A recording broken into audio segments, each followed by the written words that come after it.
Good morning, Kingdom Kids. I'm so glad you're tuning in with us this morning. It has been an absolutely phenomenal morning. We've had a great church service this morning. We've got another one at 11 o'clock. So if you have not already kind of checked that out, we're talking about seeding our suddenly, all right? So you'll understand that if you'll check that out from our pastor, Brother Jackie Cannell. So this week I asked on Facebook, if you weren't able to see that, that's okay. Now's your time to kind of ponder that. But I asked you a question here. It says, has there ever been a time that you have been so scared that you chose not to do something out of fear? I'm going to give you a couple of examples. All right, one where I did choose to do something even though I was scared, and then one when I chose not to do something because I was terrified. So one of the times that I chose not to do something was our family was on vacation, and we were, I don't even remember, we were at some kind of aquarium of some sort, and my brothers and my parents were all ready to touch and pet the stingray.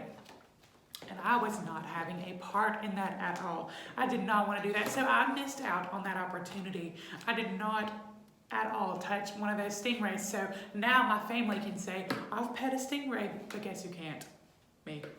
So that was one thing that I did not do because I was really scared. Another thing that I did do, even though I was scared, and we're going to kind of talk a little bit about this in our lesson today.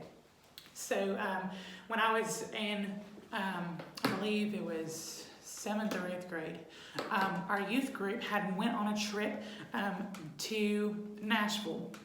And we went to this kids camp, and all week long we were able to talk to kids, to witness to them, and so just kind of hang out with them and, that kind of thing. And this kid had never even heard the name of Jesus. God was speaking to me at that point. You need to go speak to this kid. And I did not want to do that at all. I even wrestled with God that week. I was like, oh God, that's out of my comfort zone. That is not my thing. I don't like to talk in front of people I don't know. I don't like to talk to people I don't know. It's just not my thing. And even though I was so scared, the Lord said, this is what you need to do. And so out of obedience, I went to go talk to this kid, and to God be the glory. He gave his life to Christ that week. And so, that was kind of the start of God realizing and talking to me about my ministry journey and what it is that I'm supposed to be doing. So I hope that encourages you today. We are going to be in the book of Nehemiah today, kind of talking a little bit about what we talked about last week, but adding on to it. So last week, we talked about Nehemiah, and Nehemiah had a concern for Jerusalem. Jerusalem had just been burned down. It has been destroyed, and there's a lot going on. And so he gets permission from the king that he was serving, King Artaxerxes, remember?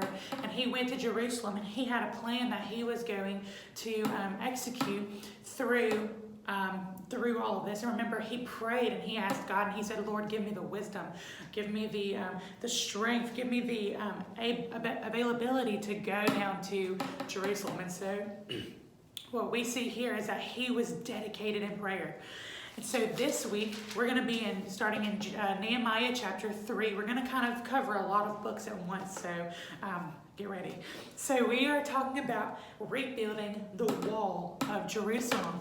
So he was able to talk to the people of Jerusalem, and they all got together. And you know what? For the most part, they were ready to go. There was so much unity taking place. All these men and all these women were working together. Every person had a specific job that they were supposed to do. All right, some men were able to build the sheep gate, and others built the fish gate, and each gate was very important. And they worked together to finish that. And then next, the people worked to rebuild the walls in between the gates. But there were some people who complained. There were some people who did not like what was going on. As a matter of fact, it gets really bad. So Nehemiah, he's having all these people work together, and everything is going well, right? And then there's these couple of dudes who are very angry. In chapter 4, verse 1, it says that he was very angry when he learned that they were rebuilding the wall. He flew into rage, and he even mocked them. He mocked these people, and then, listen to this. He goes on and says that they are being mocked. And so then Nehemiah prays. He prays to the Lord again. He says, Lord, hear us, God. We are being mocked. And so, the Lord, he was listening to them. Finally, even after that, the Lord had comforted Nehemiah. And so through all of this time, the work had been done. The people had worked with enthusiasm. The wall was completely built halfway. All right, so it was halfway done. Everything was done in a single day. And you know what? It kind of made the people even more angry. They were so mad. They made plans that they were going to go and these people who were resisting, every time that, even though the Lord was in the midst of this, even though Nehemiah was following God's plan, there were still people who were resisting. They did not want this to happen. And so what ended up happening was where these people made plans to come and fight against Jerusalem and throw them into confusion. And so here's what ended up happening. Nehemiah prayed. He prayed to God. And God helped him by guarding the city day and night.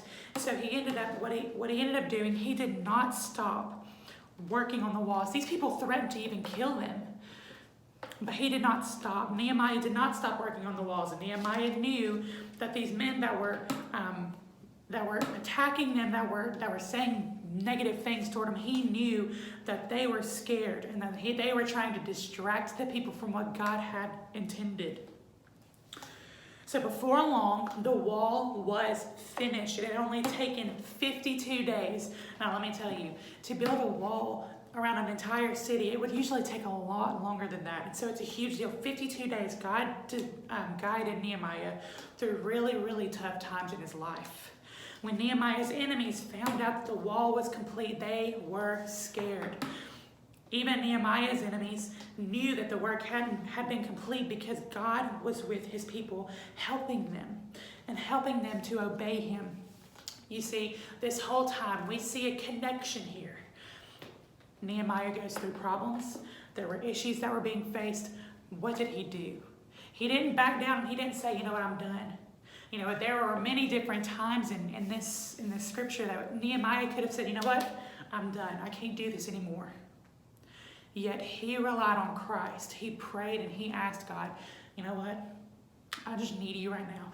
That's probably something that's really scary, right? When you think about it, even though he was scared, he still chose to do what it was that God had wanted him to do. And because of that, the wall was rebuilt.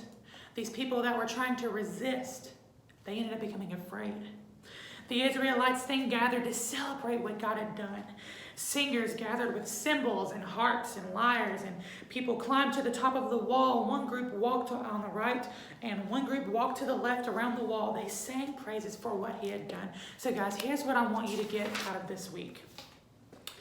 God protected his people.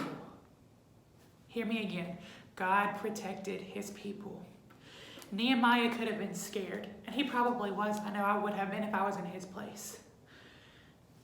But instead of choosing fear, instead of choosing to do things on his own, you know who he chose? He chose God. And he chose to let the Lord do what he does best. And that is to guide and to order our steps.